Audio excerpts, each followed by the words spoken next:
Hi there, Orefile. How are you? I'm good, thanks to you. Good, thanks. How's your first week been at back at school? It's been okay. Okay, Uh, yeah, just a bit hectic, but I'm getting used to it. okay. Yeah, I know. As soon as you get back in term three, they're always like, "I've got so much to do and don't have enough time." And but don't stress, you'll be fine. Yes. Um, I'm just yeah. looking for my book where I did most of my work. Okay.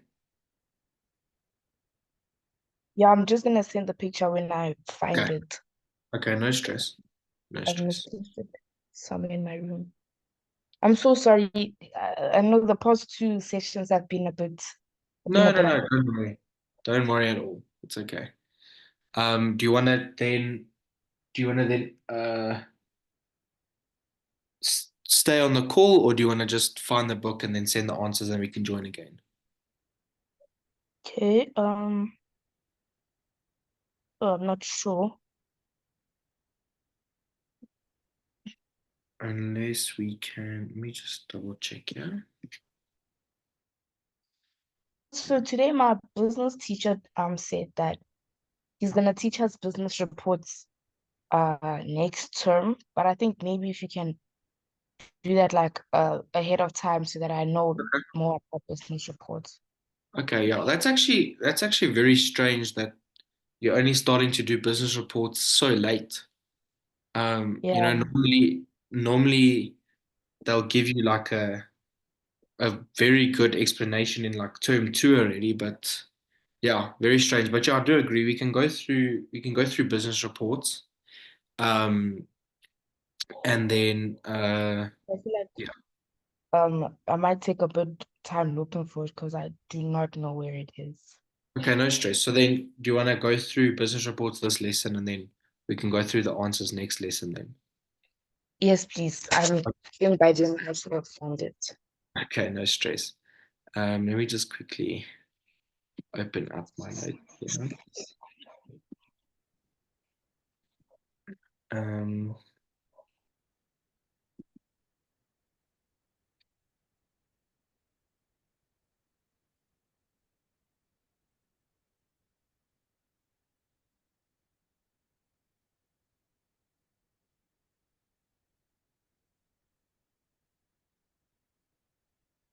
um,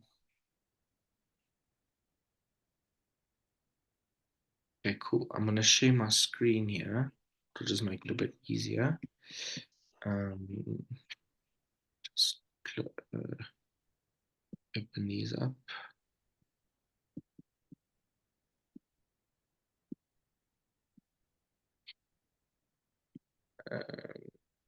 Okay, so let me just share this here.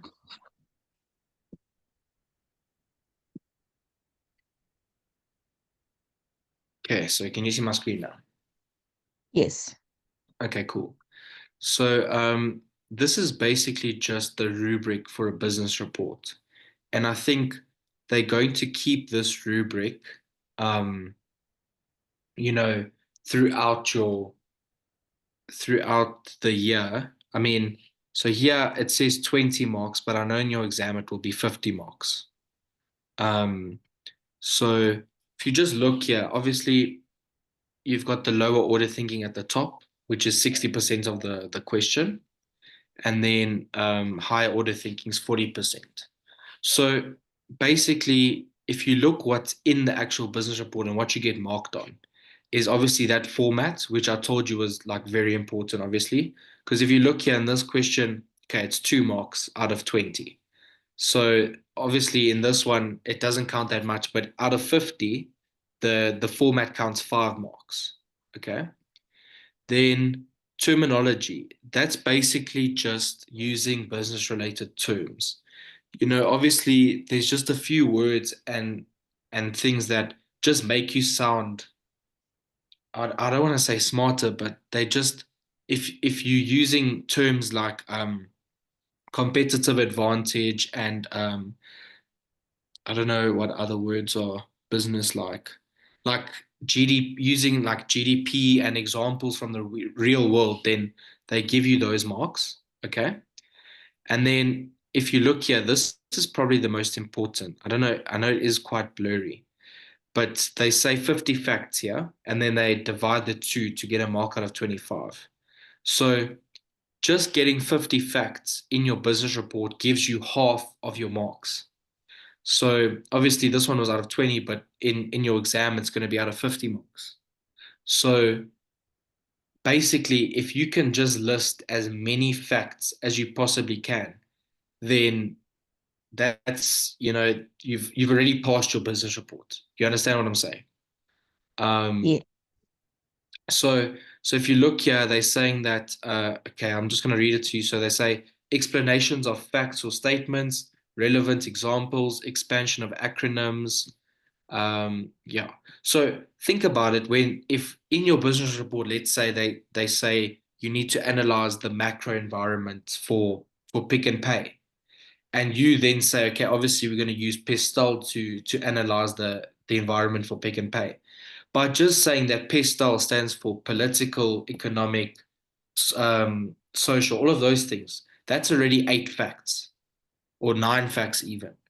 So can you see how it can be quite easy to get 50 facts by just, expanding on things that you learn in the theory and then applying it to the business report. Um, And then this part here in the higher order thinking, okay, I'm not going to zoom in too much because it's quite blurry, but basically it's substantiation. And that's the biggest thing in a business report. I think I told you maybe 2 lessons ago. You literally just have to use the five, what is it, 5W and H technique, where you literally go on every single point that you've said and say, why is this important? How is this important? Where does this come from? Things like that. And how I basically like to describe it to my other students is you kind of need to explain your points or your business report like you're explaining to like a grade 5. You need to really go deep into why and how and where and when this is done in a business. And obviously, practically, I think once we start getting to business, when we start getting to business report examples, you'll see why it's done like that and how it can be done. Um, and obviously, it is difficult to do because, you feel like, no, how am I supposed to basically analyze and substantiate every point? But if Yeah. you eventually do enough, or if you practice a bit and I give you a few pointers, it gets a lot easier because obviously the business report can be daunting. I mean, they just give you like 5 pages blank and they say, just write it. There's no, like, obviously there is like a guiding question, but most of the time it's very vague. I mean, when I think back to my first business report that I wrote in grade 10, I mean, I was scared. I was really scared because you just see this question and it just says, this is Pick and Pay or whatever, and you need to give them advice on this, and you just see a mark allocation of 50 marks, and then just blank pages. So it is scary, but once you learn the way to approach the business report, it gets a lot easier. And obviously, I think when you especially start doing it in school, they're going to give you, let's say, 3 or 4 or 5 business reports to do before you actually do it in the exam. So you kind of start getting a bit of practice. Um, and yeah, we'll see. But it is a bit strange that they only want to go through it next term because, I mean, I'd assume you'd write a business report now and your cycle test this term. But I don't know. Yeah. That's very strange to me because, I mean, other schools, like my sister's in grade 10 now, and they've already written a business report in their June exam. And Oh, then, yeah, so yeah, I'm not trying to say your school is behind or anything, but I'm just saying maybe they're leaving a bit late, which kind of puts a lot of pressure on you. So hopefully I can explain it well enough to you. So by the time you get there, then you feel confident and you feel a lot better than, all your friends or anyone else that's in business with you. You know what I'm saying? Um, So, okay, so then let me just move on to here. Uh, sorry, just give me 2 seconds. Um, okay, so then this is the part and the biggest part, application. So obviously this is the part where you say you do struggle a little bit, but this this can be really, I mean, so if you look here, obviously for this, the application is 4 marks. And then it says here, examples are relevant to the case study, context given, and fully integrated into the response, showing understanding of the issues at hand. Current affairs is fully integrated into response. So remember when I showed you that kind of basic layout and it was like current affairs and whatnot? Yeah. Um, like what I did, so one of my other students he wrote in June as well. He wrote on a business report. Um, and I mean, okay, he was kind of last minute, but I did help him. The day before his business exam, I sent him some current affairs. Um, and let me just quickly get them so you can get some some examples. So so this is what I sent to him before his test, and like obviously I'll explain how he used them a bit. But so I said here that China wants BRICS to do more as the Russia's sanctions are increasing. So do you know what BRICS is? Yes. No. So BRICS is basically the alliance between Brazil, Russia, India, China, and South Africa, an economic alliance, right? Where basically China and Russia and Brazil, they all come together with SA and India, and they just basically share resources. They give better prices on goods than any other country. So, for example, when China comes to buy gold from South Africa, because we mine gold here quite a lot, China comes to us and they say, "Listen, we'll pay you this much, which is probably less than what I don't know the US or something will pay, but in exchange for that, we'll give you cars cheaper, for example." And that's probably why you're seeing. Have you seen like there's a big growth in Chinese cars in South Africa? You know, Haval and GWM and Cherries. Can you see that there's like a Yes. lot more on the road? So that's kind of like the agreements that they have in a BRICS alliance. So I just said that basically when China wants BRICS to do more, right?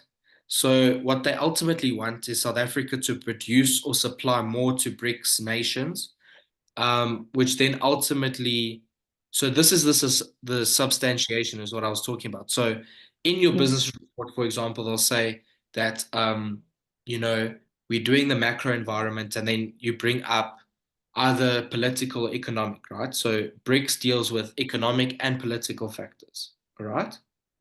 So okay, Yes. this is just try to stay with me here, but it's going to sound like it's a lot. But basically, let's say you are analyzing the macro environment in your business report.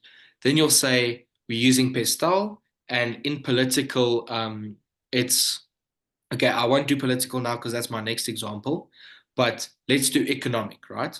So we say that BRICS is a very good thing for South Africa because if we can produce and supply more goods to these countries, it creates more jobs, right? Which then ultimately increases our GDP in the country. So GDP basically stands for gross domestic product. So it's how much money the country makes as a whole. So how much money is circulating in our economy at the moment, right? And Yes. just to put it short, if your country has a high GDP, your standard of living is a lot better. Okay. So, and obviously, as South Africans, that's what we want. We want to be able to afford groceries easier. We want to be able to go on more holidays and things like that. Yes. Okay. So then, for example, that's your application of the economic, right? So you'll say the BRICS and whatnot, and you say that um, okay, I know for obviously if a retailer doesn't really produce goods to export, right? but there could be a thing where they I'm trying to think now how we could use this in a retailer. So ultimately, think about it. If if the country's producing more goods, right? People have the GDP goes up and people have more money to spend, right? So this will help Pick and Pay or Spar or Woolworths because people have more money to spend on goods, right?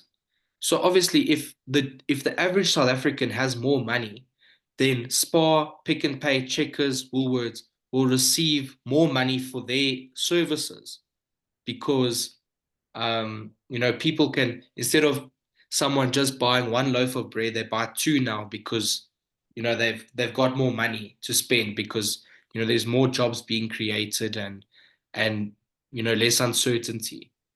I know it's a lot to think about, but are you kind of understanding where I'm going with this?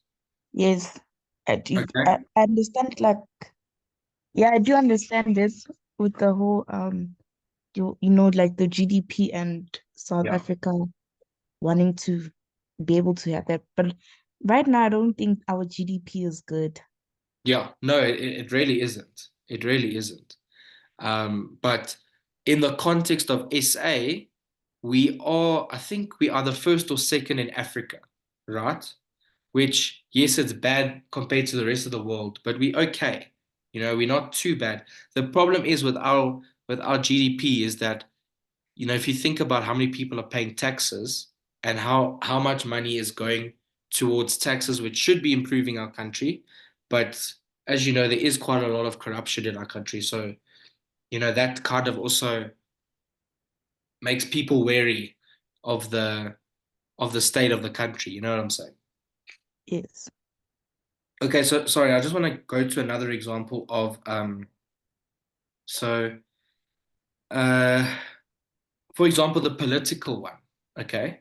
So, obviously if you're doing a pestle and they're saying uh how is how is Pick and Pay or Checkers affected by political factors, what you'll basically just say is obviously we had elections this year, okay?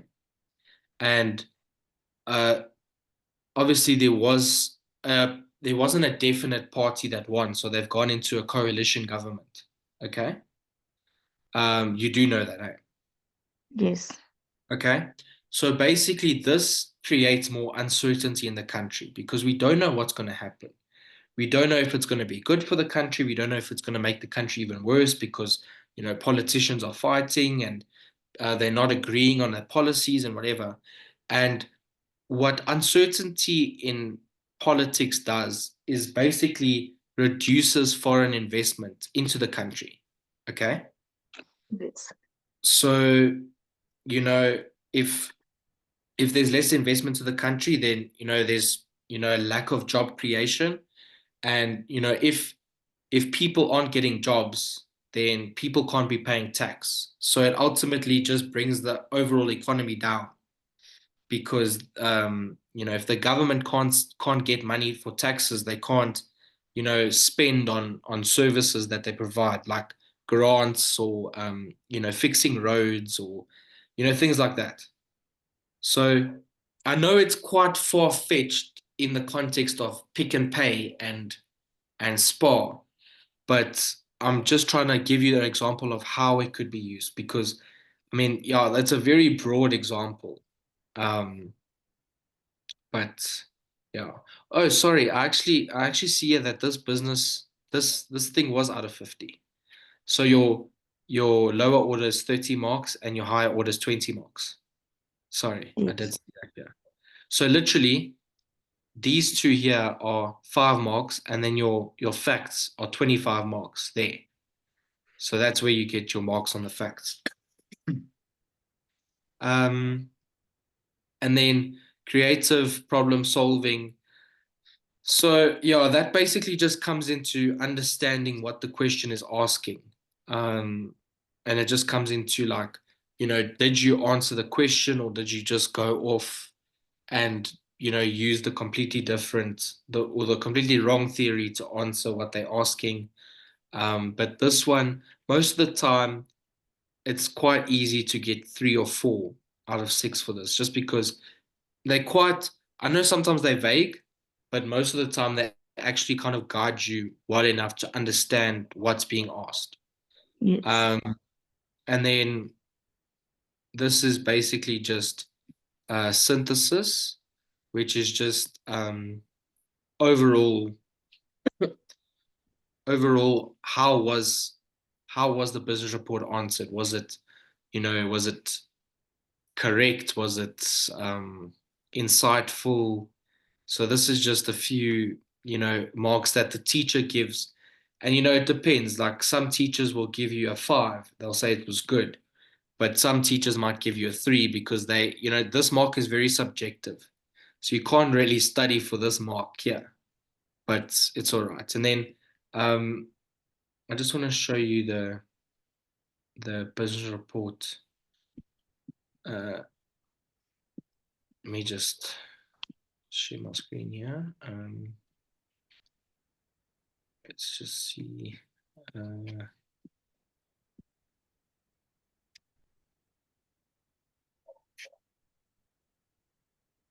okay, stop share. Um, just want to see what's happening here.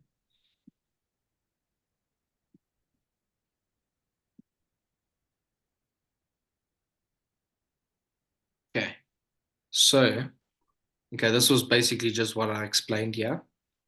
Um, so let me just, sorry, I can't find the proper format that I wanted to show. Um,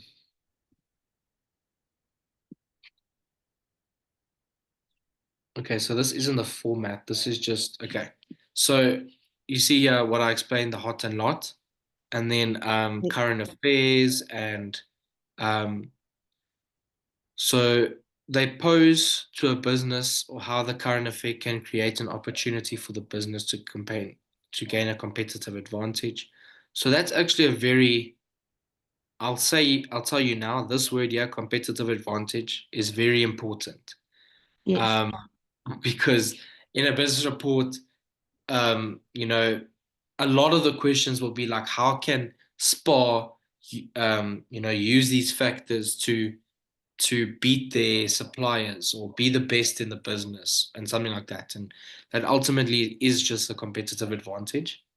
Um, and then, so yeah, if I show you, let me just share this one. So if you just see introduction, so look for a link, don't quote, creatively introduce topics without using the exact words.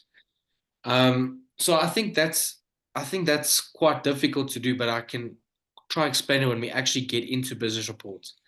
But Okay. basically, what you'll do is in your format, you'll obviously do your intro, and you'll say, "Dear manager of Checkers or Spa, um, I have been assigned to help you um, with analyzing the macro environment for your business."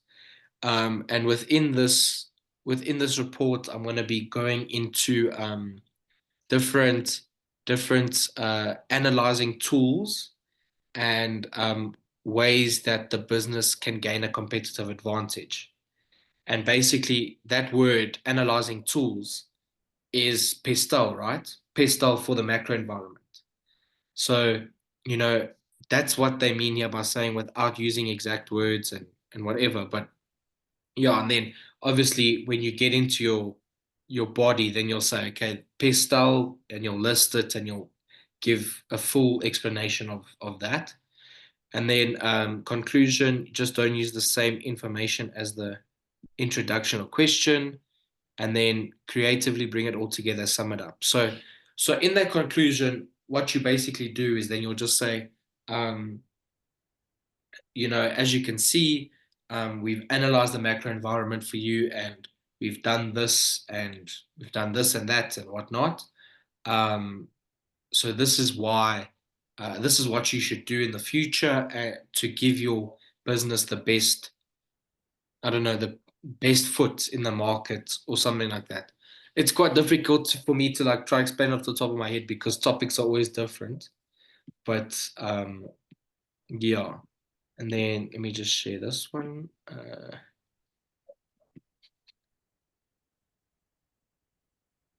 Okay, so this one here is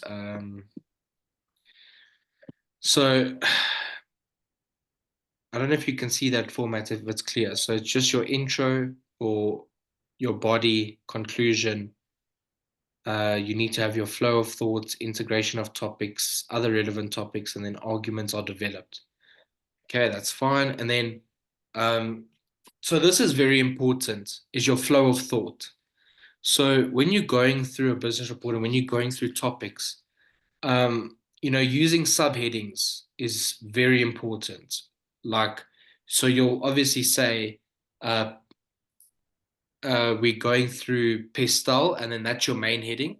And then you say pestle then includes the following factors, and you go political, underline. Then you say this is the political factors. Then you say economic, underline.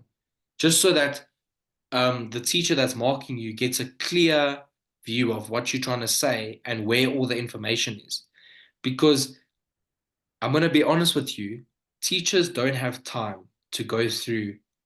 I don't know how many students there are in your grade for business, but they don't have time to go through every single business report of an average of 3 to 5 pages. You know what I'm saying? So what they basically do is they just browse through it and they see, did you answer the question? Do you have decent points? They look for your facts more or less, and then they give you a mark.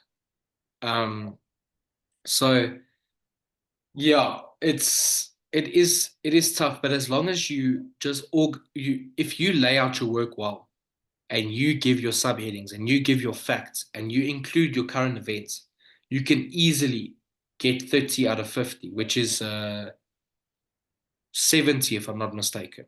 70%, which is quite good. Um, but yeah, obviously we'll get there, and it takes practice. Your first business report will always be the most difficult, and even the second and third and fourth after that, you need to kind of get into it. But yeah, that just takes time, but we'll get there. And then if you look here, basically they give you two sources, so they give you a picture and then they give you an article, and they explain what you have to write and who you have to write to. They give you a scenario and then they ask you to write a business report regarding the specific issue. So if I go through um, the June 2023 business report here, um, let's just check here. June 2020, June 2021. That's fine. I'll share that now.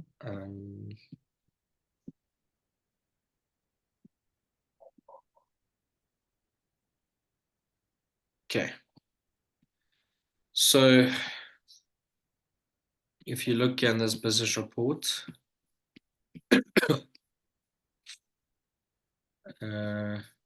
just go through it.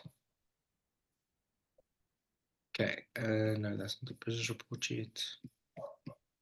Yeah, so this is the business report. Um,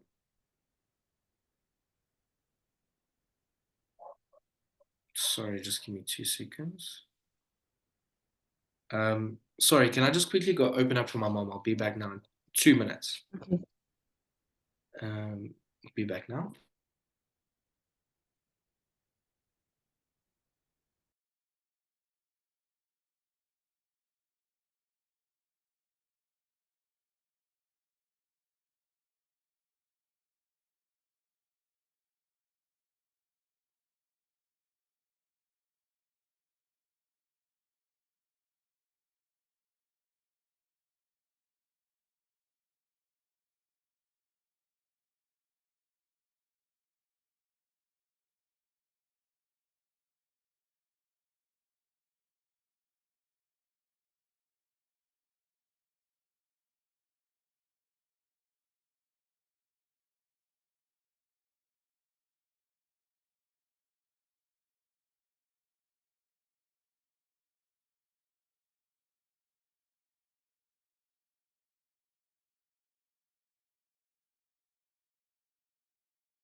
Sorry about that.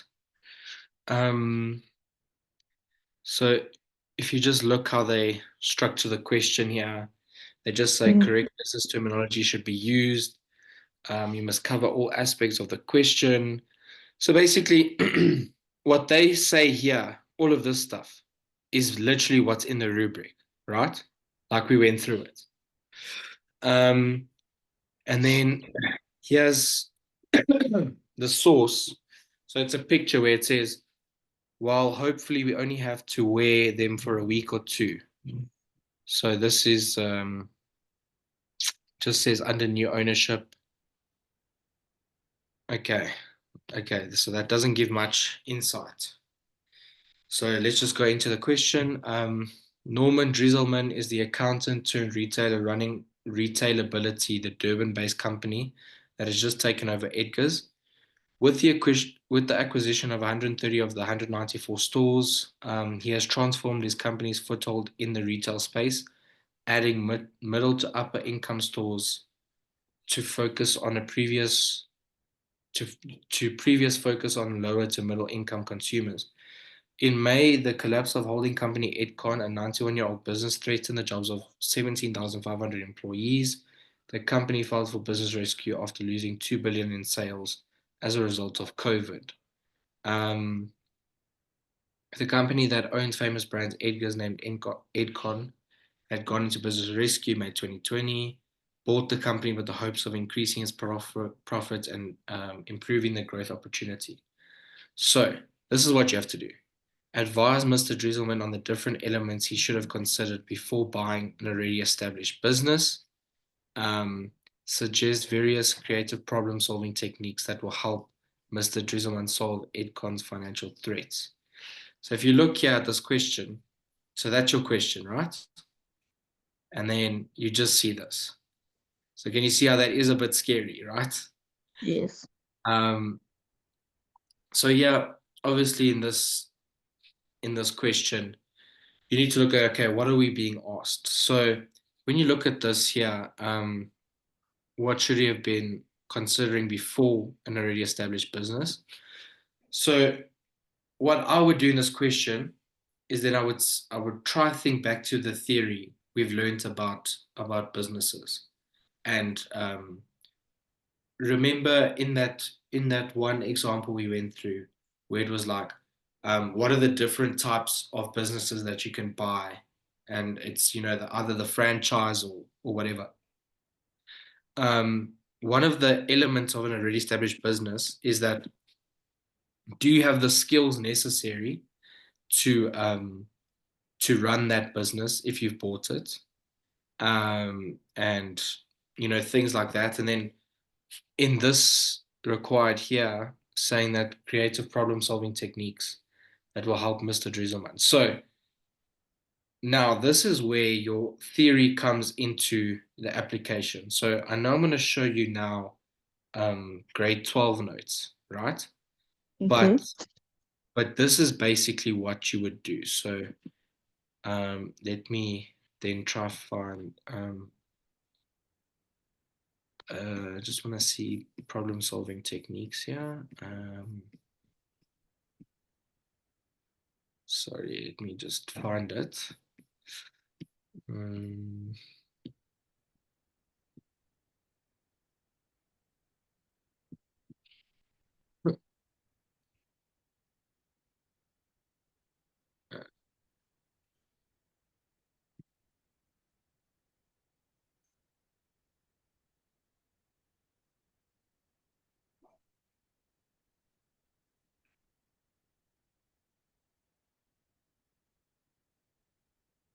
so I was struggling to find this here. Wait, let me just search it.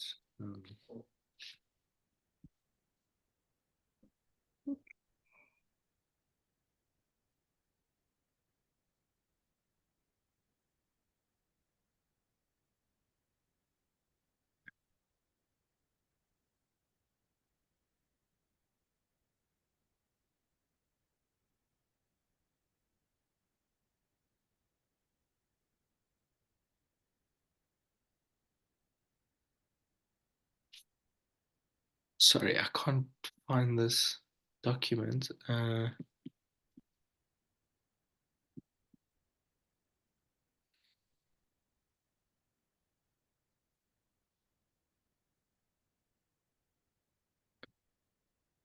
Ah, okay. So, um, so this is what you basically do in this business report. So you saw the question was, different problem solving techniques. Yes. So this is the theory, right, of this. So um, this is kind of so I know obviously business is a very heavy study subject, right? So what you need to do is you would have had to have studied this, word for word or parrot fashion, right? The problem solving steps, okay? Okay. And can you see 1, 2, 3, 4, 5, 6, 7, 8, 9, 10, 11. So there's 11 problem solving steps, okay? That alone is 11 facts, right? Then underneath this, you'll say he needs to identify the problem.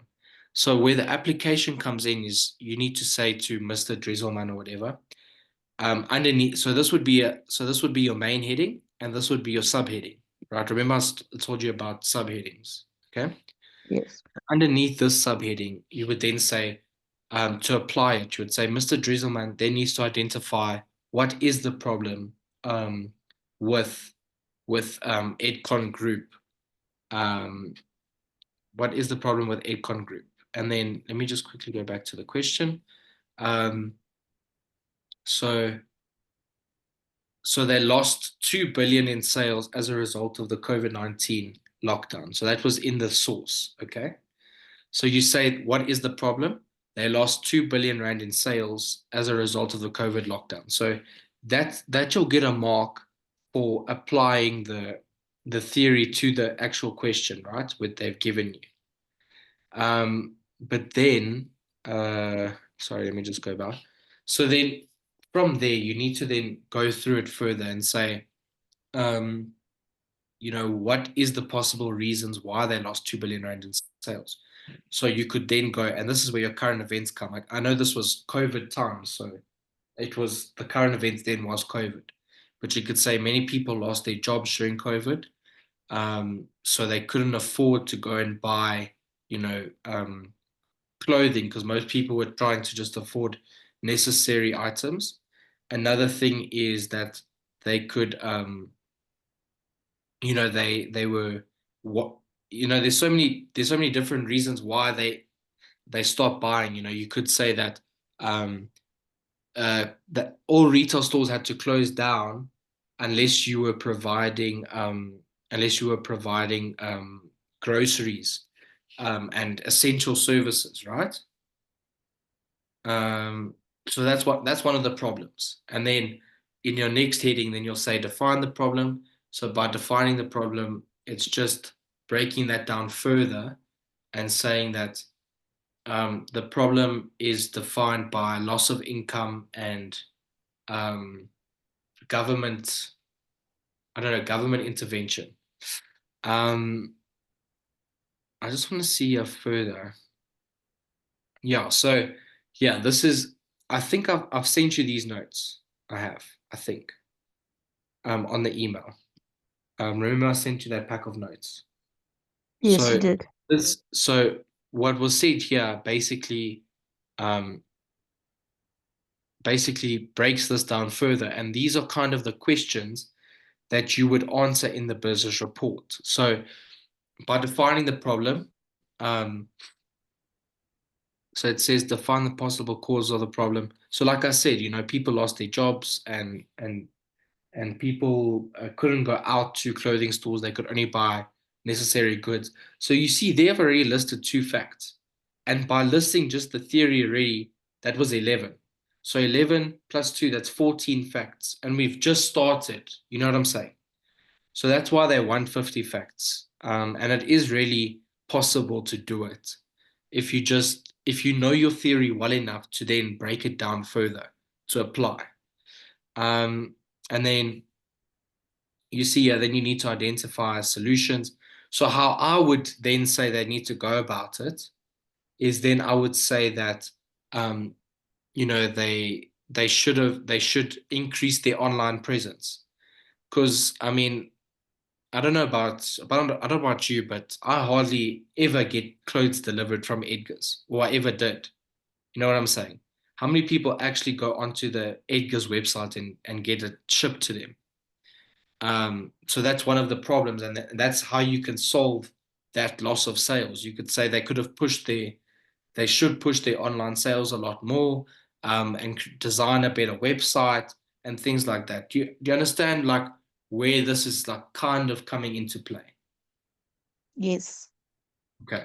Um, so yeah, this is also like just straight theory, and then basically gone into it, and then obviously this is the problem solving techniques, but in the question it's more oh yeah, suggest various problem solving techniques.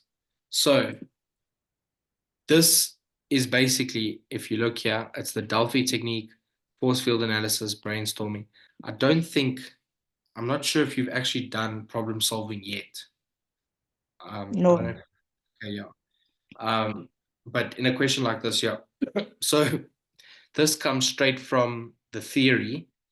And I just want to find my grade 12 notes, and it will really help with this because mine was in depth. Um, sorry, let me just see here. Um,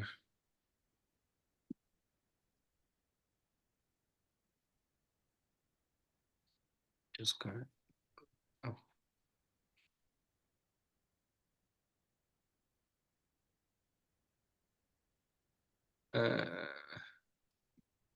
uh, here we go. So, okay, so this is in a grade 12 context, I know, but there are some of the ones that we need to know for grade 10, right? So if Yes. you look here, this is the problem solving techniques, okay? So pros and cons chart, that's not really in grade 10, but SWOT, the Delhi technique, which is obtain obtain opinions from experts, and then okay, yeah. Now this is a bit complex because that isn't really grade 10. Sorry. But you get what I'm saying. So from that theory, you then apply it. So for example, let's say we use SWOT, okay? Because everyone should know SWOT and PESTEL in especially in grade 10. Those are your two that are most important, okay? Um, you'll say that what are Edgar's strengths? Okay. So what I would say for their strengths is that they are a brand that's easily recognizable and have a big market share. Because everyone knows Edgar's, and I mean, basically every mall you'll go to, you'll always see that there was an Edgar's there or there is still an Edgar's there. You know what I'm saying? So that's a very big strength of theirs. Um, yeah, so I know we've gone over time, but does the business report kind of I know we've just started, but do you understand where you kind of have to go with it? So Yes. it's obviously so I think I've showed you this the what's the name, the format, sorry. So obviously in grade 10 it's 50 facts. When you get to grade 12 or grade 11, you need to be on plus minus 70 facts. But like I said, it comes with practice. So, you know, your first 3 or 4 business reports, you're only going to be getting maybe about 30-ish facts. But it's okay, like I said, this comes with time, and there's a lot of time that we have to get to there. So don't stress about it too much for now. And I know you're only starting it in term 4. So don't stress about it. But this was just basically an introduction into the business reports. Okay. Okay. And then we'll see when we'll have our next lesson. I know that I need to just ask the company when we're having our next lesson or something like that. But I'll message on the group and make sure we can see. But if everything's normal, then it will probably be on Thursday again. Okay. All right, thank you. Okay, perfect. Thanks, Orefile.